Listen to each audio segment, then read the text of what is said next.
আসসালামু আলাইকুম সুপ্রিয় শিক্ষার্থীরা, সবাইকে স্বাগত আমাদের আজকের ক্লাসে। আমার কথা শুনতে পাচ্ছ কিনা এবং সাউন্ডটা ক্লিয়ার কিনা আমাকে একটু জানিয়ে দিবা। হোপফুলি সবকিছু ঠিক আছে এবং আমরা আমাদের আজকের ক্লাসটা আরম্ভ করে দিতে পারি। আমি আবারও দুঃখিত যে আজকেও যান্ত্রিক ত্রুটির কারণে অনেকক্ষণ লেট হয়েছে। আজকে আসলে অনেকক্ষণ লেট হয়ে গেছে, আমি দুঃখিত। ঠিক আছে, ওকে। তো আমরা সামনে আগাতে পারি। হোপফুলি সাউন্ডটা ক্লিয়ার আছে কিনা আমাকে একটু জানাবা। আমরা আমাদের আজকের ক্লাসটা আরম্ভ করে দিচ্ছি। আজকে আমাদের লাল সালু এই উপন্যাসটার উপর ক্লাস হবে। তো এই উপন্যাসটা অনেক বড় উপন্যাস, অনেকগুলো কথাবার্তা এখানে আসলে রয়েছে। সেই কথাবার্তাগুলো বললে তোমাদের জন্য অনেক বেশি সুবিধা হবে। আমি আবার দুঃখ প্রকাশ করতেছি যে আজকে ক্লাসটা একটু লেট হয়ে গিয়েছে হচ্ছে আমরা তোমরা খেয়াল করছো কিনা যে গত সব দিনের থেকে আজকের মানে বিগত যত দিনে আমাদের ক্লাস তোমরা আমার ক্লাস করেছো, আজকের ক্লাসের ভিডিও কোয়ালিটি সবচেয়ে বেস্ট, মানে বেস্ট এন্ড বেস্ট। মানে তোমাদের কাছে লাগতেছে কিনা একটু জানাই তো, ঠিক আছে? তো এর পিছনে যথেষ্ট কারণ আছে। এই নতুন সেটআপ বুঝতে একটু সময় লেগে গিয়েছে। বুঝতে একটু সময় লেগে গিয়েছে, এজন্য লেট হয়ে গিয়েছে। ফাইন,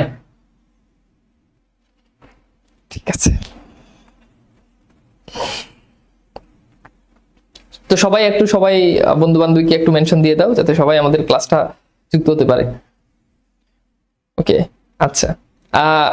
নিচে দিয়ে অনেক সময় সাবটাইটেল উঠে, এটা কিভাবে দূর করবা? এভাবে ভিডিওতে ক্লিক করবা, সেটিংস অপশনে যাবা, সেটিংস অপশনে গিয়ে এই যে ক্লোজড ক্যাপশনস একটা আছে ওখানে গিয়ে অফ করে দিবা, তাহলে আর সাবটাইটেলটা আসবে না। ওকে,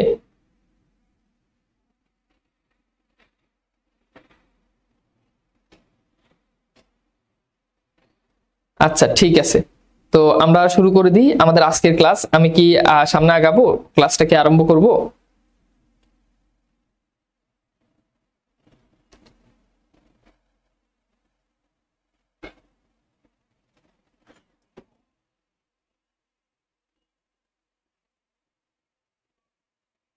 ওকে, ঠিক আছে,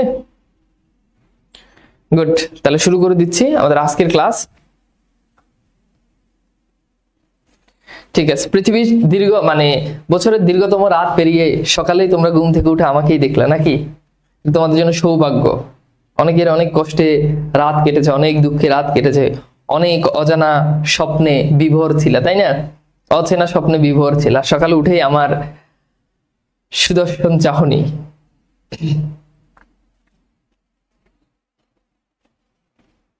তো চলো শুরু করে দিই নাকি? তো আমরা প্রথমেই একটু লেখক পরিচিতিতে একটু যাব। লেখক পরিচিতিতে সৈয়দ ওয়ালিউল্লাহ। তো জাস্ট তোমাদেরকে দেখাই একটা জিনিস, তোমরা অবাক হবা। তোমরা অনেকেই মনে করো যে পৃথিবীতে সুদর্শন পুরুষ মাত্রই তানবীর, কিন্তু একজন মানুষ আছে যিনি সৌন্দর্যকে অ্যাজ এ ম্যান, পুরুষ, আমাকেও ছাড়িয়ে গিয়েছে। তিনি হচ্ছে আমাদের এই লেখক সৈয়দ ওয়ালিউল্লাহ। তুমি চিন্তা করো 1922-এ তিনি জন্মগ্রহণ করেছেন, আর তার ছবি হচ্ছে এইটা। আমি জানি যে তোমরা অনেক মেয়ে তার ছবি দেখে তার প্রেমে পড়ে যাবা। এতটাই সুদর্শন ছিল, এতটাই স্মার্ট ছিল, এতটাই কি সুপুরুষ ছিল। সেই আমলে এরকম ছবি তুলছে। আর আমরা তো আমাদের আজ থেকে 2-3 বছর আগের ছাত্রী মার্কা ছবি দেখলেই আমরা নিজের ছবি নিজে দেখে হাসি। চিন্তা করা যায়? তো চলো আমরা শুরু করে দিই। তো তিনি জন্মগ্রহণ করেছেন, কোথায় জন্মগ্রহণ করেছেন? নোয়াখালী। দেখছো নোয়াখালীর ছেলেরা কি পরিমাণে স্টাইলিশ, তুমি চিন্তাই করতে পারবে না। তো এরপর দেখো, তো এখানে আরো অনেকগুলো বিষয় দেওয়া আছে। ঢাকা ইন্টারমিডিয়েট কলেজ থেকে আইএ পাস করেন, আনন্দমোহন কলেজ থেকে বিএ পাস করেন, কলকাতা বিশ্ববিদ্যালয়ে তিনি অর্থনীতি পাস করেন। তারপর হচ্ছে দৈনিক স্টেটমেন্ট পত্রিকার হচ্ছে তিনি সহ সম্পাদক ছিলেন। এইখানে তার প্রণয়ের সাথে তার আরেকটা ছবি দেখা যাচ্ছে। এই ছবিটা দেখলে তোমরা আবার তার প্রেমে পড়তে বাধ্য। হ্যাঁ, তো এইখানে দেখো ঘটনা দেওয়া আছে এখানে আরো কিছু, আমরা এদিকে আর না যাই। এরপর হচ্ছে তার যে উপন্যাস রয়েছে লাল সালু, চাঁদের অমাবস্যা, একটা ইংরেজি উপন্যাস রয়েছে, তারপর হচ্ছে কাদো নদী কাদো, আর ছোট গল্পের ভিতরে রয়েছে নয়নছাড়া, দুই তীর ও অন্যান্য গল্প, গল্প সমগ্র। আর নাটকের ভিতরে রয়েছে বহিপীর নাটক, খুবই বিখ্যাত বাংলা সাহিত্যে একটা নাটক বহিপীর। এই বহিপীর নাটকটা তিনি হচ্ছে তার লেখা। ওকে, বুঝতে পেরেছ? আচ্ছা, এরপর হচ্ছে কি তরঙ্গভঙ্গ, এরপর হচ্ছে উজানে মৃত্যু, সুরঙ্গ, এগুলো হচ্ছে তার লেখা। তো অনেকগুলো পুরস্কার পেয়েছেন বহিপীর নাটকের জন্য, তিনি PE পুরস্কার পেয়েছেন। আমরা চলে যাচ্ছি আমাদের লালসালু উপন্যাসে। তোমরা সবাই লালসালু উপন্যাস সম্পর্কে আমি জানি যে আইডিয়া রাখো, সেই আইডিয়ার আলোকে আজকে আমি আর সামনে কথাবার্তা আগাবো না, মূল যেই আলোচনা, প্রাসঙ্গিক যে আলোচনা সেটা পড়বো। জাস্ট দেখাই দিলাম আর কি, এটা তো আসলে পড়াইলাম না, জাস্ট তোমাদেরকে দেখাই দিলাম যে মানে লেখক পরিচিতিটা কি। লেখক পরিচিতি তো আসলে পড়ার কিছু নাই। আচ্ছা ঠিক আছে, ওকে গুড।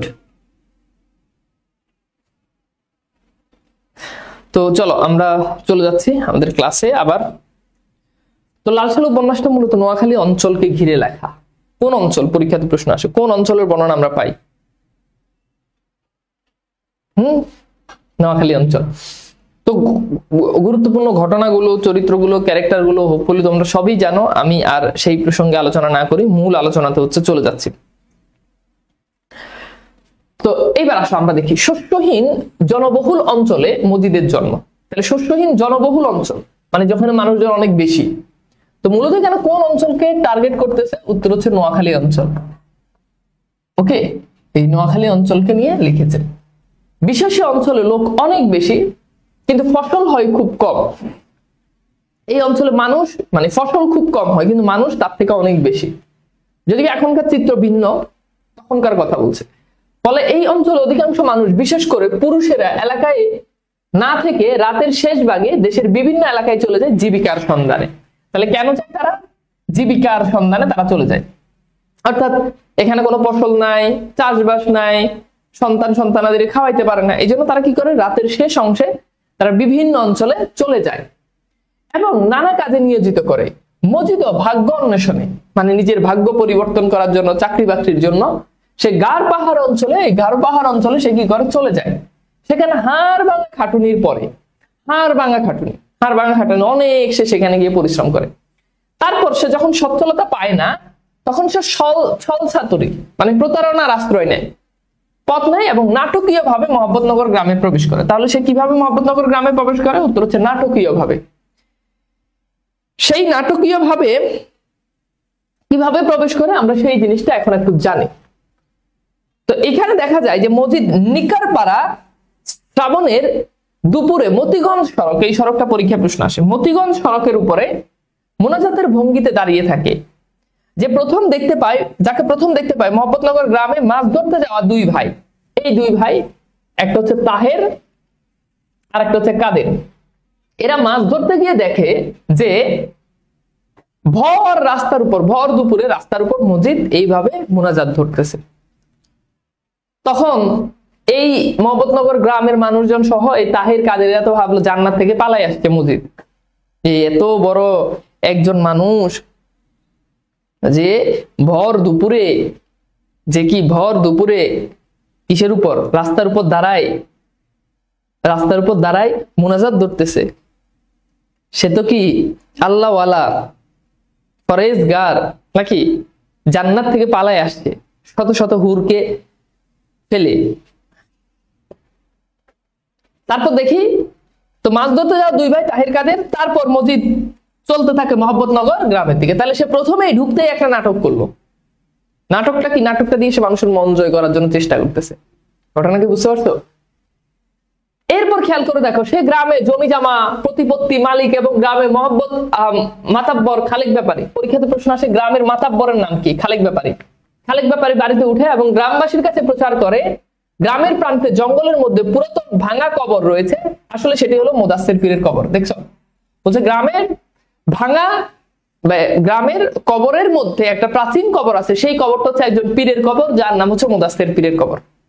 এখানে মূলত মজিদ কেন মহব্বতনগর গ্রামে আসছে, এটা মজিদ যখন গাঢ় পাহাড় অঞ্চলে যখন গেছে তখন সেখানে তার সাথে একজন সরকারি কর্মকর্তার সাথে দেখা হয়, যিনি বন্দুক দিয়ে পাখি শিকার করতে গেছেন। তো তিনি বলছেন যে আমি মহব্বতনগর গ্রামে এসেছি, সেখানে আমার পূর্বপুরুষদের কবর আছে।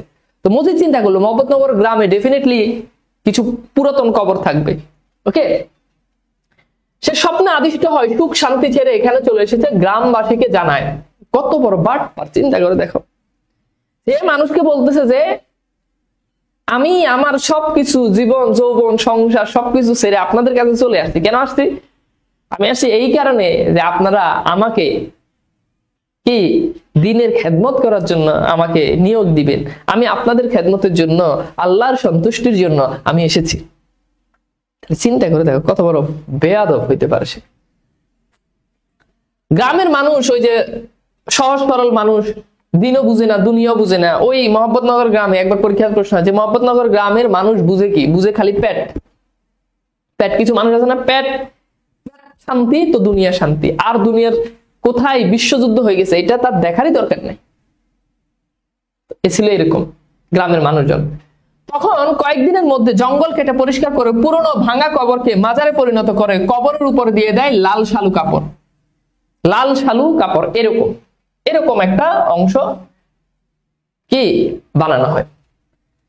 আচ্ছা, এরপর দেখো মানুষ নানা বাসনায় নিয়ে আসতে থাকে মাজারে, সাথে আসে টাকা পয়সা, আদুলি শিখি। আদুলি শিখি বলতে টাকা, কয়েন। মানুষজন তো এবার পাইছে মোহাম্মদনগর গ্রামে।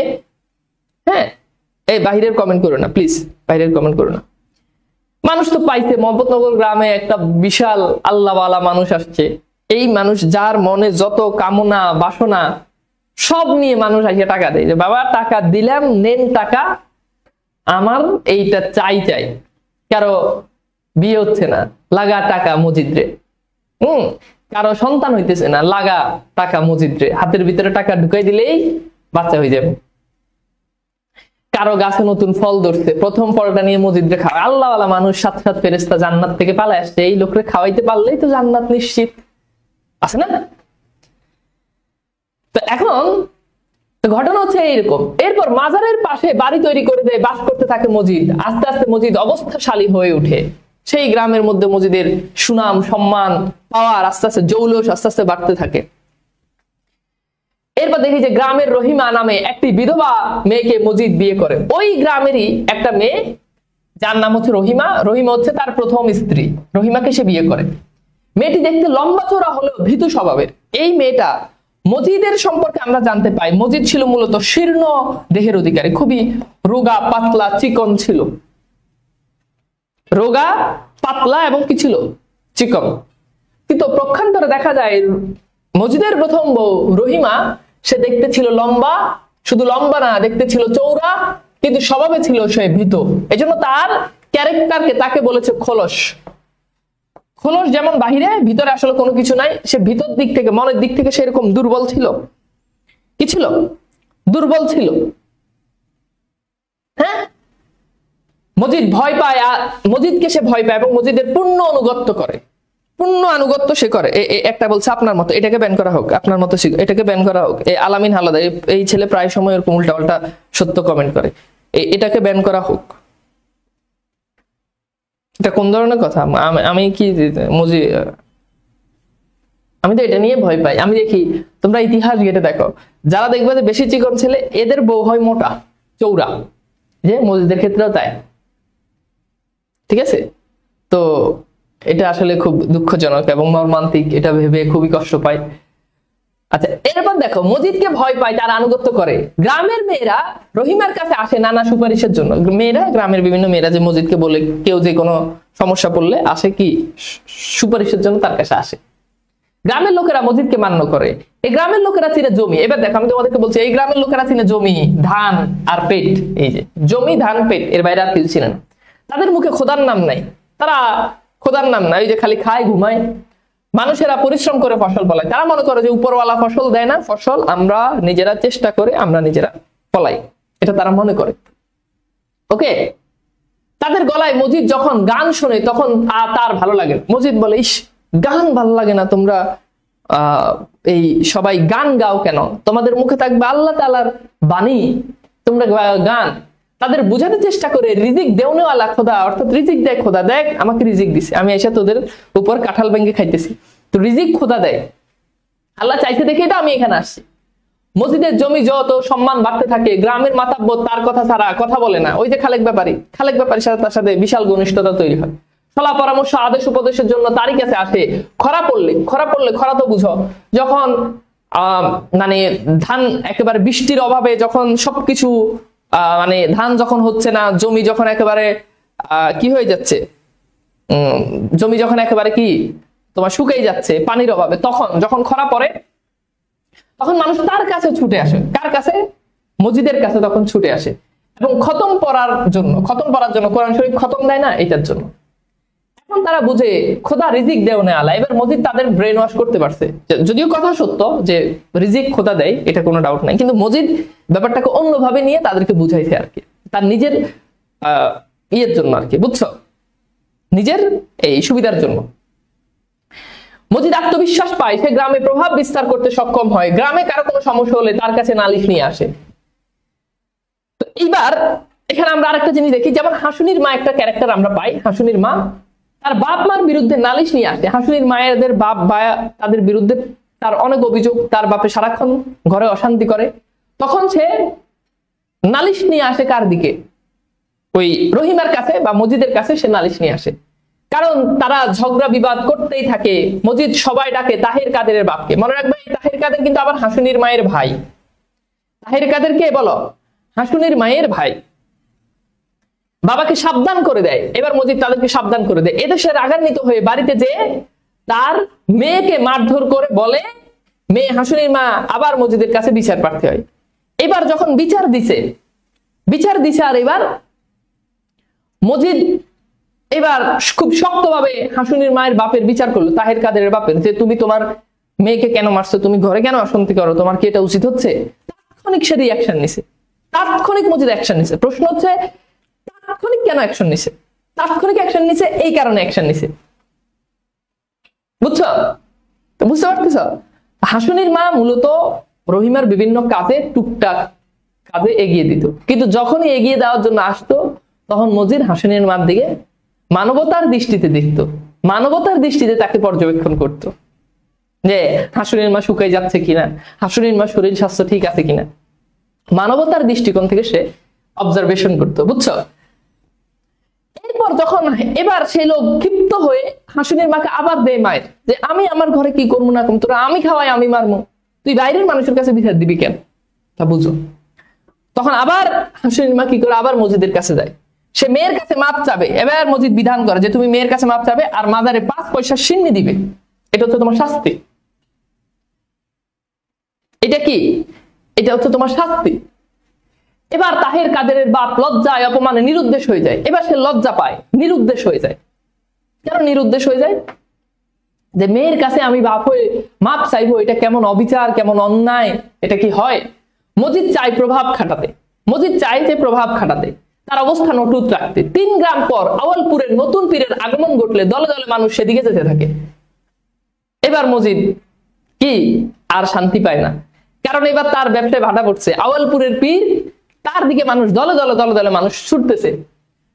তার প্রতিষ্ঠিত মাজার লোক আসা বন্ধের উপক্রম, অস্তিত্বের সংকট দেখা দেয়। সে প্রমাণ করার চেষ্টা করে আওয়ালপুরের পীরের আগত একজন শয়তান, সে মানুষকে বিপদে নিয়ে যাচ্ছে। এটা মসজিদ প্রমাণ করার জন্য চেষ্টা করে যে আওয়ালপুরের পীর সে তো কোনো পীরই না, আসল পীর আমি। এবং আওয়ালপুরের পীরের তখন প্রভাব প্রতিপত্তি বা তার দিকে মানুষজন আরো বেশি যাচ্ছে এই কারণে যে আওয়ালপুরের পীর মানুষকে সন্তান দিতে পারে। যে সকল মহিলাদের সন্তান হয় না, সে সকল মহিলাদেরকে সন্তান দেওয়া সুযোগ্য সুনির্ভর একজন পীর, তিনি হচ্ছেন আওয়ালপুরের পীর। এখন এই উপন্যাসে মূলত লেখক বুঝাতে চেয়েছেন মানুষজন ধর্ম অন্ধ, মানুষজন যুক্তি দিয়ে চিন্তা করে কোনো জিনিস ভাবে না। তৎকালীন সময়ের সমাজের যে এই কুসংস্কার গুলোকে তখন কি করেছে লেখক এখানে স্থাপন করেছে। এখন তুমি চিন্তা করে দেখো, এই যুগে তোমাকে কেউ এসে যদি বলে, সরি তোমার তো অনেকের বিয়ে হয় নাই, বিয়ে হইলো বাচ্চা কাচ্চা হইতেছে না, তোমার কেউ যদি বলে আচ্ছা যাও তুমি অমুক পীরের কাছে যাও, পীর তোমাকে বাচ্চা দিয়ে দিবে ইমিডিয়েট, তুমি কি বিশ্বাস করবা? বলো, তুমি এটা বিশ্বাস করবা যে পীর বাচ্চা দিতে পারে? এটা বিশ্বাস করবা? কখনোই না। আমি বিশ্বাস করব? হ্যাঁ অবশ্যই আমি বিশ্বাস করব, কিন্তু প্রবলেমটা হচ্ছে আউয়ালপুরের পীরে পানি পড়ার মাধ্যমে বাচ্চা দেয়, এইটা আমি বিশ্বাস করি না। আউয়ালপুরের যে কোনো পীর পানি পড়ার মাধ্যমে বাচ্চা দিতে পারে, এটা অ্যাটলিস্ট আমি বিশ্বাস করি না। তোমরা করতে পারো তোমাদের ব্যাপারে। তো যাই হোক, তখন মজিদ সেখানে গিয়ে প্রমাণ করে। মজিদ আউয়ালপুরের যায়, যে দেখে লোক রকারণ্য, মানে অনেক মানুষ। যখন তারা আসরের ওয়াক্তে জোহরের নামাজ পড়ে, তখন মজিদ গালাগালি করে মহব্বতনগর গ্রামে ডাক দিয়ে চলে আসে। অর্থাৎ মজিদ যখন খুব গালাগালি করে তাদেরকে, যে আপনারা আসরের সময় জোহরের সময় আসরের ওয়াক্তে আপনারা জোহরের নামাজ কেন পড়তেছেন, গ্রামে একটি সভা ডাকে। এবার খালেক ব্যাপারীকে নিয়ে সে গ্রামে একটি সভা ডাকে, ঘোষণা দেয় কি, যে কেউ আর আউয়ালপুরে যাবে না, কেউ আর আউয়ালপুরে যাবে না। কথা কি বোঝা গেছে? কেউ আর আউয়ালপুরে যাবে না, যে আপনারা কেউ আর আউয়ালপুরে যেতে পারবেন না। ওকে, আচ্ছা গেল।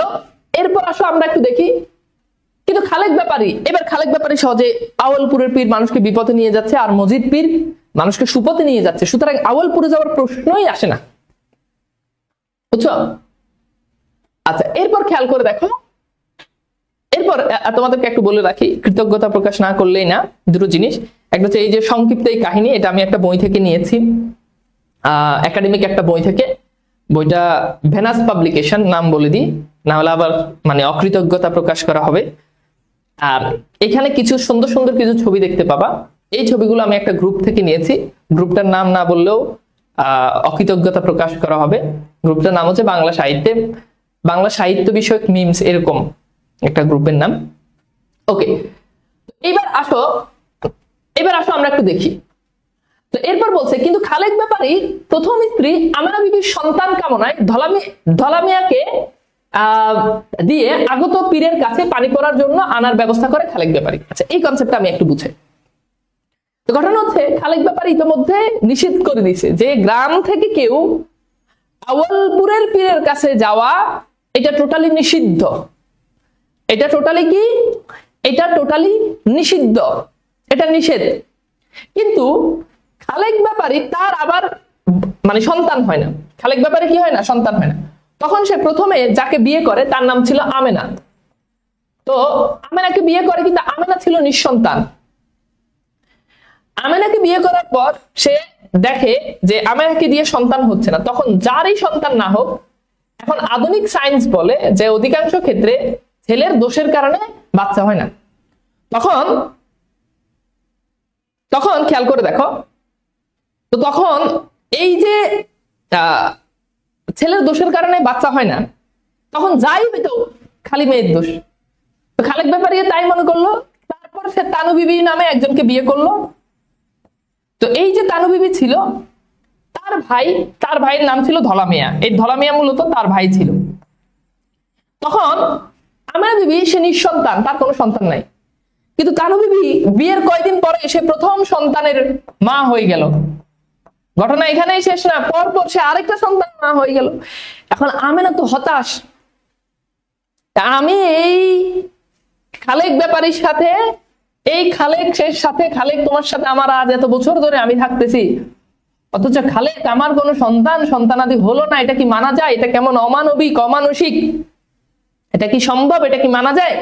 তখন আমেনা বিবিকে একজন বলল যে, ওগো শুনছো, তোমার যেহেতু সন্তান হয় না, গ্রামে তো শাশুড়ির অভাব নাই, খালার অভাব নাই, আন্টির অভাব নাই, বলছে তুমি একটু ট্রাই মারতে পারো। কার কাছে? আউয়ালপুরের পীরের কাছে। এইবার আমেনা বিবি খালেক ব্যাপারীকে বলল যে, ওগো শুনছো, খালেক ব্যাপারীর পানি পড়া খাইলে নাকি বাচ্চা হয়, আমরা একটু লাস্ট একবার এই অপারেশনে আমরা যেতে পারি, দেখি সাকসেসফুল হয় কিনা। তখন খালেক ব্যাপারী চিন্তা করলো যে আমি তো যাই না, আমি তো অলরেডি মসজিদের সাথে বসে আউয়ালপুরে যাওয়াকে হারাম ঘোষণা করে দিয়েছি, এখন আমি আবার কিভাবে তোমার জন্য পাঠাই। তখন খালেক ব্যাপারী তার যেই শালা তানু বিবির ভাই ধলামিয়াকে দিয়ে সে পানি পড়ার জন্য পাঠাইছে। কিন্তু ধলামিয়া ছিল ভীতু, সন্ধ্যা হয়েছে, সে যেতে ভয় পায়। ধলামিয়া কি করে, আবার মসজিদের কাছে চলে আসে। মসজিদের কাছে এসে বলে যে, পানি পড়া আপনি দিয়ে দেন, টাকাটা আপনি রেখে দেন, আমি আউয়ালপুরের কথা বলে চালাই দিব। মসজিদ তো গেছে খেপা, এটা কোন ধরনের অমানবিক কথা। আমি একসাথে বসে আমি বললাম যে কি হবে না, একই সাথে বসে বললাম, এটা হারাম ঘোষণা করলাম, নিষিদ্ধ ঘোষণা করলাম, আর সেই জায়গাতে সে আবার লোক পাঠায়, এটা কেমন কথা? এটা কি মানা যায়? তো ঘটনা এখান থেকে আসলে হয়েছে আর কি। তারপর দেখো পানি পড়ার আনার ব্যবস্থা করে খালিক ব্যাপারে। বিষয়টি মজিদ জানতে পারলে আমেনা বিবিকে শাস্তির পরিকল্পনা করে। তখন সে কি করে, যে আমেনা বিবি তোরা এত বড় সাহস, আমারে বাদ দিয়া তুই এই আউলপুরের পীরের কাছে, এই বাচ্চা কাচ্চা হয় না, এটা সমাধান আমি দিতে পারি, তুই আমার আউলপুরের পীরের কাছে যাওয়া লাগে, আমার কাছে আসলেই তো হইতো, এ তোরা আজকে শাস্তি দিব। এখন সে কি করে, শাস্তির জন্য একটা প্ল্যানিং করে, একটা পরিকল্পনা করে। খালিক ব্যাপারে যাতে আমেনা বিবিকে সন্দেহ করে, মজিদ তার কৌশল প্রণয়ন করে। মজিদ নির্দেশ মতো খালিক ব্যাপারী তার প্রথম স্ত্রীকে তালাক দিতে বাধ্য হয়। এখানে সে কাহিনীটা কি করে, এখানে সে কাহিনী করে যে মেয়েদের পেটের মধ্যে 14 প্যাচ থাকে। বলছে এই যে 14 প্যাচ থাকে, এই 14 প্যাচের ভেতরে এটা দেখতে হবে যে 14 প্যাচ থাকে। এখন তাকে বলছে যে না খেয়ে উপবাস থেকে ঘুরার জন্য মাজারের চারপাশে ঘুরতে না পারলে সে পড়ে যাবেন, আর যদি পড়ে যায় তার মানে তার বাচ্চা হবে না। তখন সে আসলে ঘুরতে পারে নাই। তখন মজিদ বলছে, খালিক ব্যাপারীকে বলছে যে দেখেন আপনার বউ ভালো মানুষ না, অপয়া অলক্ষণে, এ তো ভালো মানুষ না, এ যদি ভালো মানুষ হইতো তাহলে তো এই পড়ে যাওয়ার কথা না। তখন খালিক ব্যাপারী বলল না, এটা হতে পারে না, আমি আমার বউকে চিনি, সে অনেক ভালো। বলছে দেখেন ব্যক্তির অনেক গোপন গুনাহ আছে, জঘন্য ব্যক্তির অনেক গুনাহ আছে, যেই গুনাহ কেবল ব্যক্তি নিজেই জানে, আর কেউ জানে না। তো বলছে মানে, তখন মজিদ বলছে দেখেন আপনি এমন অনেক গুনাহ করেন যেই গুনাহ খালি আপনি নিজেই জানেন, মানুষ জানে না। খালিক ব্যাপারী বলল হ্যাঁ সত্য। বলছে এমনকি আপনার বউ জানে না? বলছে হ্যাঁ আসলে তো সত্য। মানুষ যত আকাম করে সব আকাম সে নিজেই জানে, বাহিরের মানুষ জানে না। আর তুমি কি আকাম করে এটা তো কেবল তুমি জানো, আমি জানি না। আবার আমি তো মানে আস্তাগফিরুল্লাহ, মানে উদাহরণ প্রসঙ্গে বললাম আর কি। ধরো আমি যদি কোনো গুনাহ করি, আকাম তো বলা যায় না, আমি যদি কোনো গুনাহ করি এটা কি তুমি জানো না, তুমি কোনো গুনাহ করলে এটা কি কেউ জানে না। তখন খালিক ব্যাপারে চিন্তা করলো ঠিক আছে, তাহলে আমার বড় এমন অনেক আকাম আছে যেটা আমি জানি না, আমার অনেক আকাম আছে যেটা আমার বউ জানে না। তখন বলে এই তো লাইনে আসে, তাহলে উপায় একটা, লাগা তালাক। বুঝছো, এইভাবে কি করে তাদের সংসারকে ভেঙে দেয়। আবার গ্রামের মানুষকে আধুনিক শিক্ষায় শিক্ষিত করার জন্য গ্রামের এক যুবক আক্কাস, এই আক্কাসকে বলা হয় লালসাল উপন্যাসের সমাজ সচেতন চরিত্র। ঠিক আছে, আচ্ছা। তো তখন আক্কাস একটা স্কুল প্রতিষ্ঠা করতে চায়। আক্কাস কি করতে চায় বলো, একটা স্কুল প্রতিষ্ঠা করতে চায়, কিন্তু মজিদ এতে বাধা দেয়। মজিদ বলে না, স্কুল প্রতিষ্ঠা করা লাগবে না, এই টাকা দিয়ে পাকা মসজিদ নির্মাণ করো। কারণ মজিদ জানেন স্কুল প্রতিষ্ঠা করলে গ্রামের ছেলেরা মেয়েরা আধুনিক শিক্ষায় শিক্ষিত হবে, আর মসজিদের এই ধর্ম ব্যবসায় ভাটা পড়বে। তখন সে পাকা মসজিদের জন্য গ্রামবাসীকে বলে, তার ভয় গ্রামের মানুষ শিক্ষিত হলে তার ভণ্ডামি ধরা পড়বে, তাই সে ডেকে আক্কাসকে অবান্তর প্রশ্ন করে এবং বিভ্রান্ত করে চেষ্টা করে। মজিদ কৌশল স্কুলের পরিবর্তে গ্রামবাসীর কাছে একটি পাকা মসজিদ প্রতিষ্ঠার প্রস্তাব দিলে সবাই এতে সমর্থন জানায়। সবাই বলল হ্যাঁ ঠিক আছে রাজি, স্কুল দিয়ে কিছু হবে না। সবার সহযোগিতায় মসজিদ নির্মাণ সম্পূর্ণ হলো। মসজিদের অর্থ সম্পদ হলেও সন্তানের অপূর্ণতা তাকে বিষণ্ণ করে। মসজিদ নিজেরই সন্তান নেই, তুমি চিন্তা করে দেখছো, সে যায় খালিক ব্যাপারী আর আমেনা বিবির সন্তান নাই এটা সলভ করার জন্য, মানে তার নিজেরই সন্তান নাই। ওই এক হুজুর ওয়াজ করে যে শীতকালে যুবকরা বউ ছাড়া থাকতে তাদের যে কি কষ্ট, এটা যুবকদের বাবা মা বুঝে না। এই শীতে আর নয়, আমরা সবাই ফরজ কাজ ফেলে ফেলবো, আমরা বউ নিয়ে এই শীত উদযাপন করব। আমি খোঁজ নিয়ে দেখি যে হুজুর নিজেই বিয়ে করে নাই, এখন ঘটনা হচ্ছে হুজুর নিজেই বিয়ে করে নাই, হুজুর বিয়েরা ওয়াজ করতেছে।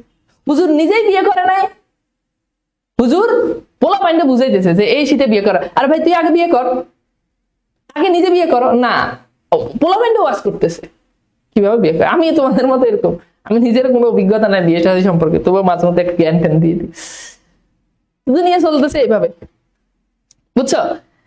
আচ্ছা, তো যাই হোক, এরপর কি হলো, তখন তার মন বিষণ্ণ যে আমার তো কোনো সন্তান নাই। তখন সে অল্প বয়সী মেয়ে জমিলাকে বিয়ে করে। কিন্তু মজার ব্যাপার হচ্ছে জমিলা প্রথম মজিদকে দেখে ভাবে তার শ্বশুর। তাহলে বুঝো কি কম বয়সে, কি কচি, মানে কচি বলা ঠিক হবে না, কম বয়সী মেয়ে সে বিয়ে করছে। কচি তো মানে কম বয়সী, মানে এখন তো প্রথমে বিয়ে করছে বিধবা, এবার তো তার আর বয়সে বিয়ে করা হবে না, এই জন্য সে এবার একেবারে কম বয়সে বিয়ে করছে। যে মজিদকে প্রথমে দেখে ভাবে শ্বশুর, আর মজিদের বাড়িতে এসে রহিমাকে দেখে ভাবে শাশুড়ি। ইন্নালিল্লাহ। দেখছো কামটা কি? আচ্ছা, আজকে ভিডিও কোয়ালিটি কি 100 লাগতেছে তোমাদের কাছে? লাগছে? বলো তো, লাগছে? বলো। এই তন্ময়, এক গ্লাস পানি দিও তো আমাকে, আমার পানির পিপাসা লেগে গেছে। আজকে ভিডিও কোয়ালিটি ঠিক আছে? 100? ওকে, হ্যাঁ, ওকে, গুড। তো এখন একটা জিনিস কি খেয়াল করে দেখছো, আমার যে ডিজাইন মানে যে লাইটিং সেট আপ করে, সে আমাকে বললো স্যার আপনার চুলটা ব্রাউন কালার করে দিই, মানে ভিডিওতে ব্রাউন কালার দেখা যাবে। আমি বললাম কি বলেন, এটা কিভাবে সম্ভব?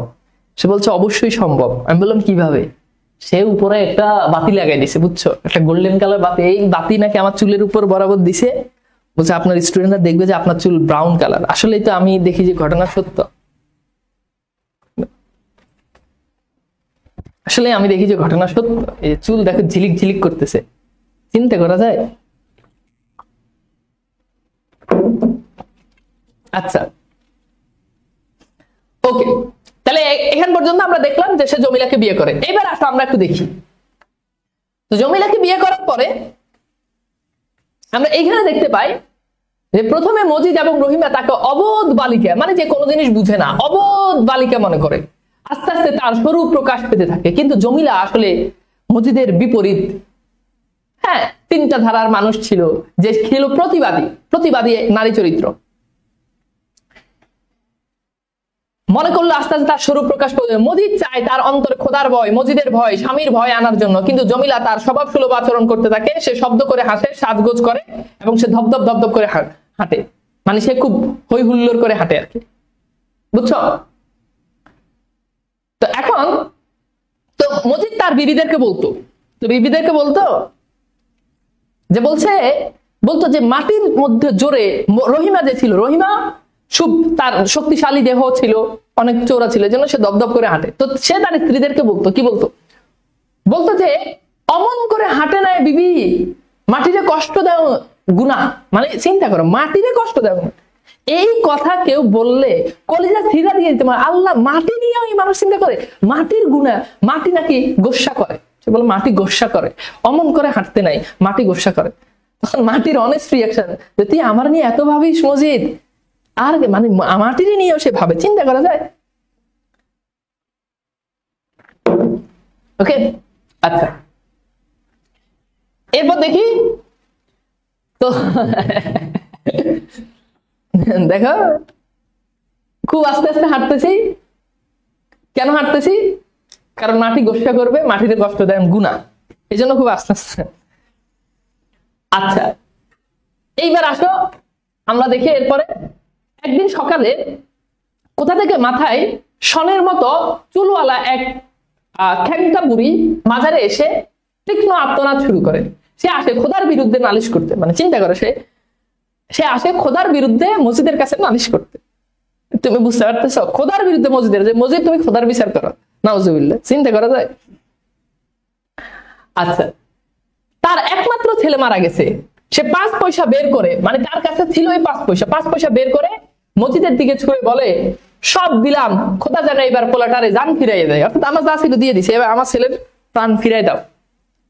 এটা দেখে জমিলার মধ্যে অবান্তর দেখা দেয়। মজিদ চায় তার বাধ্য হয়ে থাকবে, কিন্তু তার মধ্যে অনেকটা বিদ্রোহী মনোভাব দেখা যায়, তার মধ্যে, জমিলার মধ্যে। এরপর দেখে একদিন মাগরিবের পর মজিদ বাহির ঘরে সবাইকে নিয়ে জিকির করতেছে, অর্থাৎ তার মাজারে সেখানে। এমন সময় জমিলা কাউকে না জানিয়ে বাহিরে চলে আসে। জিকিররত অনেকেই জমিলাকে দেখতে পায়, অর্থাৎ জমিলা খোলা চুলে সেখানে সবাই জিকির করতেছে, সবার কাছে জমিলা চলে যায়, ওইখানে চলে যায়। এটা সবাই তখন মসজিদের উপর আস্থা হারিয়ে ফেলে, যে নিজের বউরেই কন্ট্রোল করতে পারে না, সে মানুষরা আসেও ওয়াজ করতে। এটা কিছু হইলো? এখন হুজুরের বউ যদি মানে টিকটক বানায়, ধরো কোনো হুজুর বিয়ে, হুজুরের বউ যদি টিকটক বানায়, হুজুর মানুষকে ওয়াজ করে দাওয়াত দিতে পারবো, দিনে দাওয়াত দিতে পারবো? আগে ঘর ঠিক কর, নিজের বউরে আগে ঠিক কর, তাই না? আচ্ছা, এরপর কি, তখন জমিলাকে দেখতে পাই মজিদের জ্ঞান ফিরলে সে চিনতে পারে, তাকে ধমক দিয়ে বাড়ির ভিতরে পাঠিয়ে দেয়। মজিদ বলে তার নতুন বিবির সাথে এসেছে, মজিদ বলে যে তার নতুন বিবির সাথে এসেছে, জমিলার অন্তরে যাতে ভয় সৃষ্টি হয় তার ব্যবস্থা করে। মজিদ বলে আজ রাতে তারাবির নামাজ পড়ে তাকে মাজারে নিয়ে যাব। রাতের অন্ধকারে যখন জমিলাকে জোর করে মাজারে নিতে চায়, তখন জমিলা মজিদের মুখে থুতু নিক্ষেপ করে। এইখানে ছবি দেওয়া আছে, বুঝছো?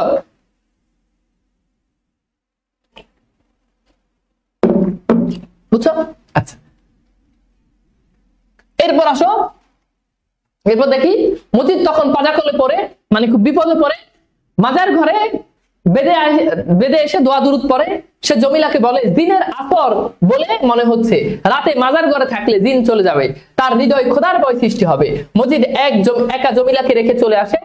মজিদ ঘরে এলে আশা করেছিল জমিলার আর্তনাদ শুনবে, কিন্তু মজিদ কিছুই শুনতে পায় নাই। অর্থাৎ মজিদ চিন্তা করছে যে ঘরে এলে জমিলা হয়তো ভয় চিৎকার চেঁচামেচি করবে, কিন্তু জমিলা আসলে কোনো ভয় চিৎকার চেঁচামেচি কিছুই করতেছে না। বারান্দায় বসে ভাবতে থাকে। এক সময় শুরু হয় প্রচন্ড ঝড়, শিলাবৃষ্টি। রহিমা মজিদকে অনুরোধ করে জমিলাকে ঘরে আনতে। শেষ রাতে যখন ঝড় বৃষ্টি কমে, তখন মজিদ মাজারে যায় জমিলাকে আনতে। গিয়ে দেখে জমিলা ঘুমিয়ে আছে, তার একটি পা কবরের সাথে লাগানো, অর্থাৎ যে কবরটা ছিল সেটার সাথে লাগানো। মজিদ রাগ না করে পাজাকলে তাকে ঘরে নিয়ে আসে। রহিমা প্রশ্ন করে মারা গেছে কিনা, অর্থাৎ জমিলা কি মারা গেছে কিনা। মজিদ বলে জিন মানুষ অমন অজ্ঞান হয়ে যায়। মজিদ ভোরে মাঠের দিকে গিয়ে হাঁটতে শুরু করে। এখানে একটা বিষয়, যখন আরেকটা লাইন মিস হয়েছে, সেটা হচ্ছে যখন জমিলা যখন জমিলাকে যখন আনতে যায়, তখন রহিমা বলে যে জমিলাকে নিয়ে আসার জন্য। তখন মজিদ বলে যে বাইরে যে ঘর, যে ধান টান আছে ওগুলো ইয়ে করার জন্য। তখন রহিমা বলে যে মানুষ মরে যাচ্ছে, ধান দিয়ে কি হবে। এটা একটা গুরুত্বপূর্ণ উক্তি। মজিদ ভোর রাতে মাঠে হাঁটতে থাকে। ইতিমধ্যে ক্ষেতের প্রান্তে অনেক লোক জমা হয়ে গেছে, কারো মুখে কথা নেই। মজিদ দেখে একজন হাহাকার করে উঠলো, বললো সব তো গেল, অর্থাৎ ওই যে বৃষ্টি হয়েছে সবার ধান ফসল সব চলে গেল। এবার নিজেই খামুকি, পোলা পাইন্দেই বা দিমুকি। মজিদের বিনিদ্র মুখটা বৃষ্টি ঝরা প্রভাতে অম্লান আলোয় বিবর্ণ কঠোর হয়ে শক্ত দেখায়। সে কঠিন ভাবে বলে নাফরমানি করিও না, অর্থাৎ আল্লাহ যেটা করছে ভালোর জন্য করছে, তোমরা আল্লাহর নাফরমানি করিও না, খোদার উপর তাওয়াক্কুল করো। তাওয়াক্কুল মানে হচ্ছে ভরসা। এরপর আর কোনো মুখে কথা জোগায় না। সামনের খেতে খেতে ব্যপ্ত হয়ে আছে ঝরে পড়া ধানের ধ্বংসস্তূপ, তাই দেখে চেয়েছে, চোখে ভাব নেই, বিশ্বাসের পাথরে যেন খোদাই তার সেচক। তাহলে এখানে পাথর বলতে কাকে বোঝানো হচ্ছে? পাথর মানে হচ্ছে মজিদকে বোঝানো হচ্ছে। এটা পরীক্ষাতে ভার্সিটিতে অনেকবার প্রশ্ন আসছে। তাহলে বিশ্বাসের পাথরে যেন খোদাই সেচক। ওকে, আচ্ছা, এইবার আসো আমরা দেখি। এরপর আমরা একটু মজিদ ক্যারেক্টারটা নিয়ে একটু যদি কথাবার্তা বলি। তো শূন্য দেহের মানুষ ছিল, খুব চিকন চাকন, এটা আমরা আগেই বলছি, ধর্মকে পুঁজি করে সবকিছু করতো। তো তার চরিত্রের মধ্যে দেখা যেত কুসংস্কার, সততা মানে হচ্ছে প্রতারণা, ঠকানো, প্রতারণা এবং অন্ধবিশ্বাসের প্রতীক। তো এখানে সবগুলো ঘটনায় মূলত আমরা পড়ে আসছি, এখানে আর পড়ার কিছু নাই। সে খালেক ব্যাপারীকে বাধ্য করে, সন্তান কাঙ্ক্ষী প্রথম স্ত্রীকে তালাক দেয়। আক্কাস নামে এক নবীন যুবকে স্কুল প্রতিষ্ঠার স্বপ্নকে অঙ্কুরে বিনষ্ট করে দেয়। অর্থনৈতিক প্রতিষ্ঠা লাভের জন্য নিঃসন্তান জীবনে সে সন্তানের আশা অল্প বয়সে এক মেয়েকে বিয়ে করে। প্রথম স্ত্রী রহিমার মতো দ্বিতীয় স্ত্রী জমিলা ধর্মে ভয় ভীত নয়। মজিদ তাকে ধর্মভীতি দেখিয়ে আয়ত্ত করতে ব্যর্থ হয়। জমিলার তার মুখে থুতু দিয়ে ভয়ানক ক্রোধ মানে হচ্ছে কি, রাগ প্রকাশ করে। এরপর হচ্ছে রহিমা ছিল মানে খুব লম্বা চৌড়া, শারীরিক শক্তি সম্পূর্ণ নারী। এগুলো আমরা সবই পড়েছি। রহিমার স্বামী মজিদের তুলনায়, রহিমার মনটি মজিদের তুলনায় একেবারে বিপরীতমুখী, অর্থাৎ রহিমা খুব সহজ সরল প্রকৃতির ছিল আর কি। আচ্ছা, এবং সে জমিলাকে সে নিজের সন্তান তুল্য মনে করতো, মানে বয়স কম হওয়ার কারণে নিজের সন্তানের মতোই সে নিজের সতীনকে দেখতো। আচ্ছা, এরপর হচ্ছে জমিলা, সে নিরক্ষর ছিল কিন্তু প্রাণ শক্তিতে বলিয়ান। লালসাল উপন্যাসে জমিলা বাংলা সাহিত্যের এক ব্যতিক্রমী চরিত্র। ঠিক আছে, এখানে আমরা পড়লাম। তো জমিলা হচ্ছে তার ধর্ম ব্যবসা মজিদের তার দ্বিতীয় স্ত্রী, এবং তার মিথ্যা দুর্গের প্রতি সে আঘাত নয় পদাঘাত করে কিশোরী জমিলা, অর্থাৎ ওই যে তার পায়ের উপর, তার পা ছিল কবরের উপর।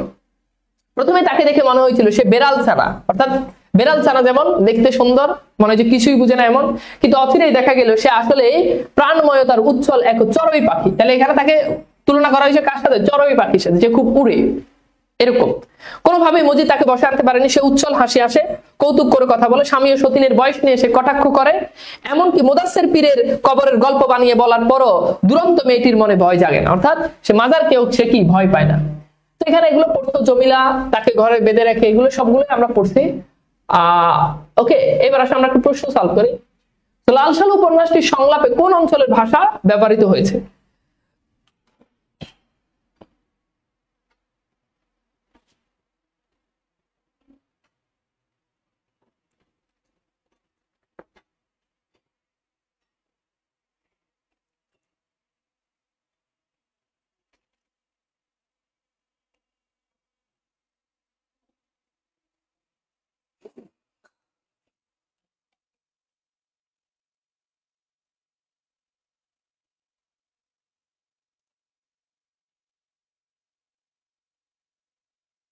আচ্ছা, জফলা জফলা আকার ভিডিও না, একটা পোস্ট আছে, আমি পোস্টটা দিয়ে দিব না।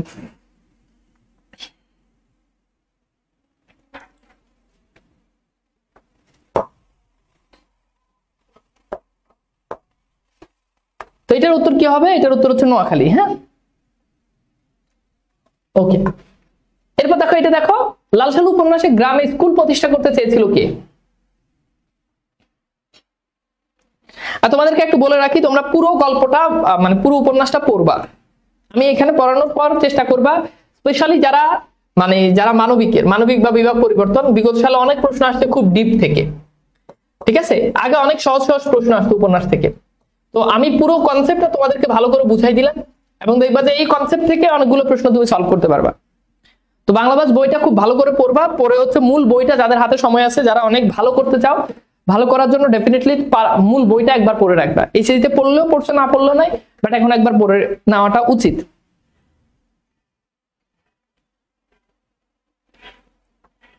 এখন একবার পড়ে নিও। হ্যাঁ,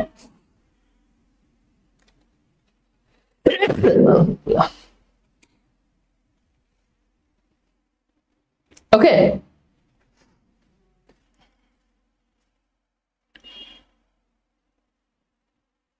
উপন্যাসের সব লাইনটা আমি পড়াই নাই, আমি হচ্ছে মূল জিনিসটা ব্রিফ করে তোমাদেরকে বুঝাইছি।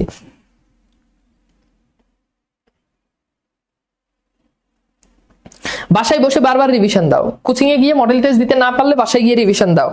বাসায় গিয়ে ওই যে আমাদের যে মডেল টেস্ট বই আছে, ওই মডেল টেস্ট বই থেকে রিভিশন দাও। তোমাদের যাতে দৌড়াদৌড়ি করা না লাগে, ওই জন্য তো মডেল টেস্ট বইটা বের করলাম। এবং মহারথী বই শেষ, আর কেউ আমাদের পেজে নক দিবে না। রিটেনের জন্য মহারথী বই স্টক আউট। মডেল টেস্ট বই এর আগেই স্টক আউট হয়ে গেছে, বাট আমরা আরো মডেল টেস্ট বই বের করছি, শুধু মডেল টেস্ট বই নিতে পারবা। অনেকেই গতকাল টাকা পাঠিয়ে দিয়েছে, তাদের প্রত্যেকের টাকা রিটার্ন করা হবে। ওকে, এবার আমরা একটু দেখি এটার উত্তর কি হবে। এটার উত্তর হচ্ছে আক্কাস। মজিদের তৈরি মাজারটির আকৃতি কেমন ছিল? এটা হচ্ছে এই যে মাছের পিঠের মতো। এটা মূলত রহস্যময়তা বোঝানোর জন্য এটা বলা হয়েছে। ওকে, লাল সালু উপন্যাসের দেশটা কেমন? মরার দেশ। কোন প্রসঙ্গে বলা হয়েছে? আচ্ছা বলো তো, একটা দেশকে মরার দেশ কোন প্রসঙ্গে বলতে পারে?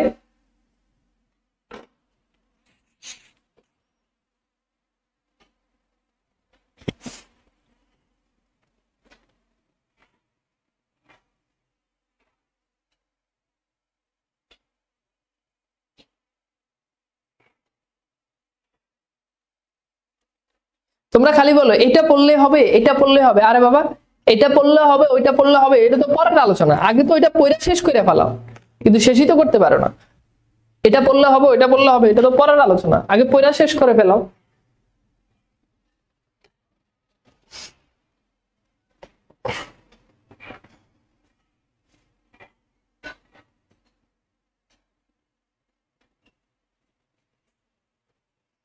ওকে, তাহলে এইটার উত্তর কি হবে? এটার উত্তর হচ্ছে ফসল স্বল্পতা। হ্যাঁ, গুড। আচ্ছা, এরপর আসো আমরা একটু দেখি মজিদ কোন বিষয় সম্পর্কে গ্রামবাসীদের সচেতন করে দেয়। কোন বিষয়? ধর্ম। এখন দেখো ভাইয়া, আমি কিন্তু চাইলেও পুরো উপন্যাসটা তোমার অ্যাডমিশনে পড়াইতে পারবো না, আর এটা সম্ভব না, তাই না? পুরো উপন্যাস পড়াইতে গেলে অন্তত ক্লাস লাগবে 10টা। এখন ধরো আজকের যে ক্লাস, এই ক্লাসের ভিতরে তোমার অলমোস্ট 70% তোমার কাভার হয়ে গেছে এক ক্লাসের মধ্যে। দেখো কোশ্চেন গুলো তুমি নিজে সলভ করলেই পারবা। যদি অনেক ডেপথ থেকে প্রশ্ন আসে, তাহলে সেই জায়গাতে, অনেক ডিপ থেকে প্রশ্ন আসলে সেই জায়গাতে পড়ে রাখাটা ভালো। আমি বলছি যে পড়ে রাখাটা ভালো, তো পড়ে রাখবা, তাহলে কাজে লাগবে।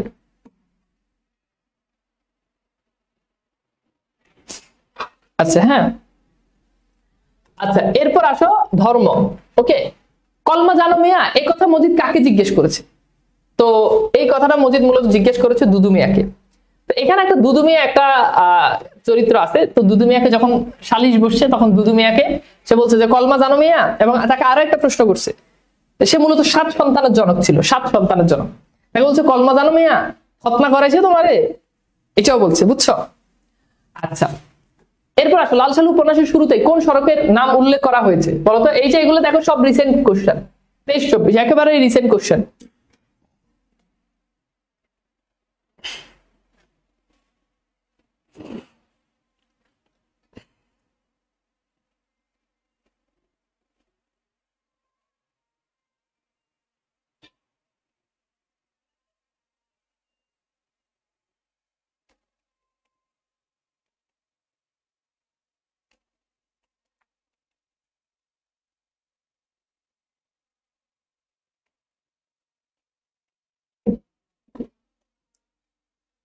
তাহলে এটার উত্তর হবে কি?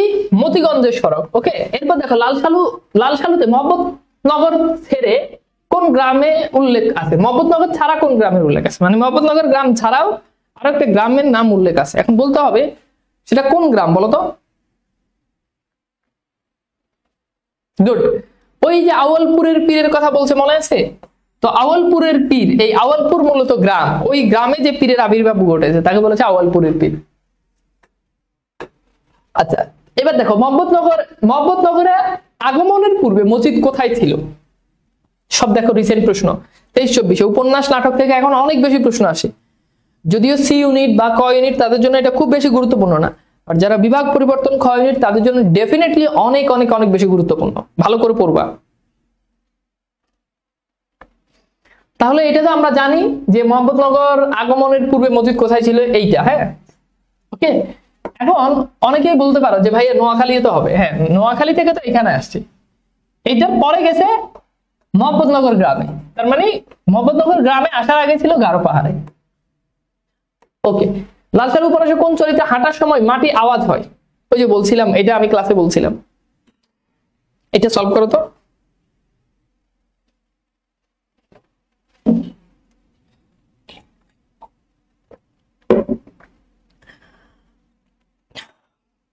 এটা সলভ করো তো।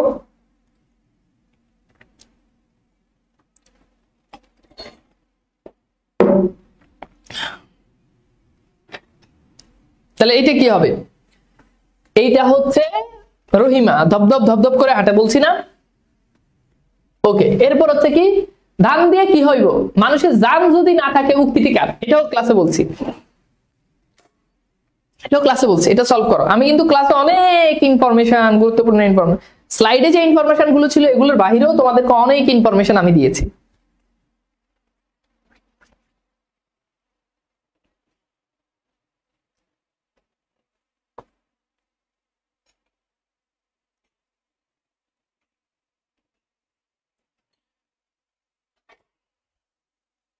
এটা কি হবে? গুড।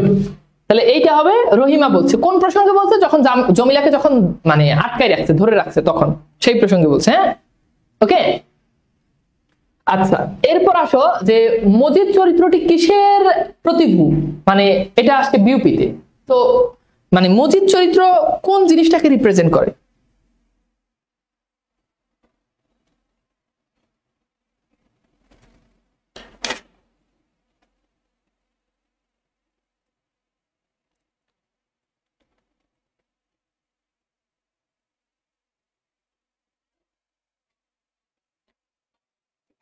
শর্ট সিলেবাসটা ভালো করে পড়ো, এরপর ফুল সিলেবাসে যে টপিকগুলো আছে ওগুলো টাচ দিয়ে যেও। তাহলে এটা কি হবে বলতো? এটা হচ্ছে প্রতারণা। হ্যাঁ, ঠিক আছে,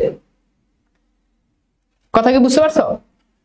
এখন অনেকের কাছে মনে হইতে পারে যে ভাই ক হইতে পারে, খ হইতে পারে, অনেকের কাছে মনে হইতে পারে, বাট অ্যাকচুয়াল তার প্রধান বৈশিষ্ট্য যেটা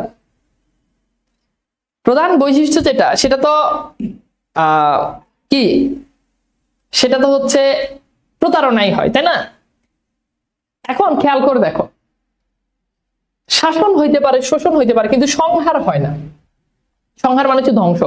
এখন মসজিদ যে ধ্বংসের প্রতীক, ব্যাপারটা এরকম না। ওকে, তো এটার উত্তর হবে কি? প্রতারণা। ওকে, আচ্ছা, এবার দেখো লাল সালু উপন্যাসে মসজিদের দ্বিতীয় স্ত্রীর নাম, এটা তো সহজ, এটা 7 কলেজে আসছে। বলো তো এটা কি?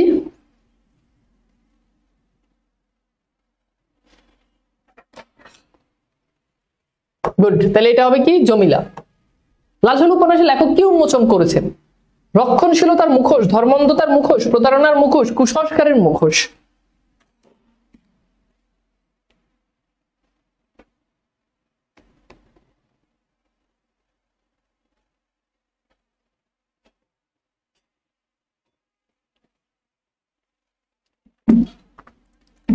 আসসালামু আলাইকুম। ওয়ালাইকুম সালাম। জি বলুন। সুন্দরবন থেকে?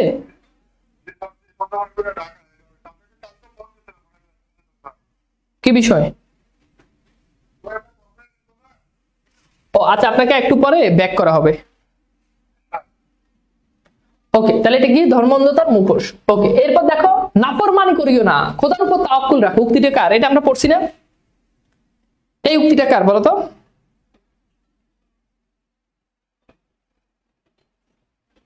গুড, এই উক্তিটা হচ্ছে মজিদের।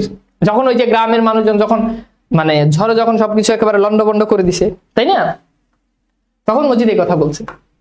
লালসালু উপন্যাসে প্রাণধর্মের সহজ প্রতীক নারী চরিত্র কোনটা? এইটাও ক্লাসে পড়াইছি।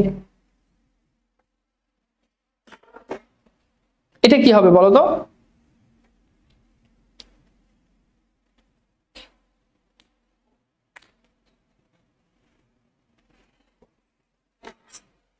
তাহলে এইটা হচ্ছে জমিলা। ওকে, আচ্ছা, মজিদকে প্রথমবার দেখে জমিলা কি ভেবেছিল? এটা গুচ্ছতে আসছে।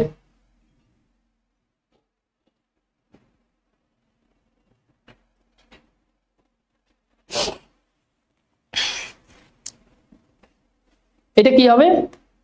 গুড, এটার উত্তর হচ্ছে কি? শ্বশুর। আর রহিমাকে দেখে ভেবেছে শাশুড়ি। লালসালু উপন্যাসের ধলা মিয়াকে, এটাও ক্লাসে পড়াইছি, বলো তো?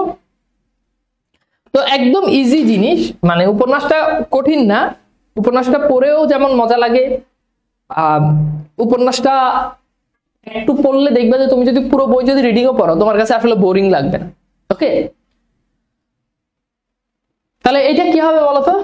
এটা হচ্ছে তানুবিবির বড় ভাই। ওকে, আচ্ছা, এরপর দেখো লালসালু উপন্যাসে মজিদের মহাব্বতনগর গ্রামে প্রবেশ কেমন ছিল? এটাও বলছিলাম ক্লাসে। তাহলে কেমন ছিল বলো তো? কেমন ছিল? নাটকীয় ছিল। কেমন ছিল? নাটকীয় ছিল। ওকে, তো আজকের ক্লাসটা কেমন লেগেছে একটু জানিয়ে দাও। চেষ্টা করব যে জানুয়ারি শুরুর দিকে ফার্স্ট উইকের মধ্যে তোমাদের ক্লাস কমপ্লিট করার জন্য। আশা করি ক্লাসটা ভালো লেগেছে এবং আমরা দেখতে দেখতে অনেকগুলো ক্লাস করে ফেলেছি। অনেকগুলো গুরুত্বপূর্ণ টপিক আমাদের প্রায় শেষ এবং আমরা সবগুলো ক্লাসই মোটামুটি করেছি। আরো যে টপিকগুলো বাকি আছে আমরা আস্তে আস্তে সেই ক্লাসগুলোও করে ফেলবো। তো সবাই ভালো থাকবা, সুন্দর সুস্থ থাকবা। আজকের মতো বিদায় নিচ্ছি। আল্লাহ হাফেজ।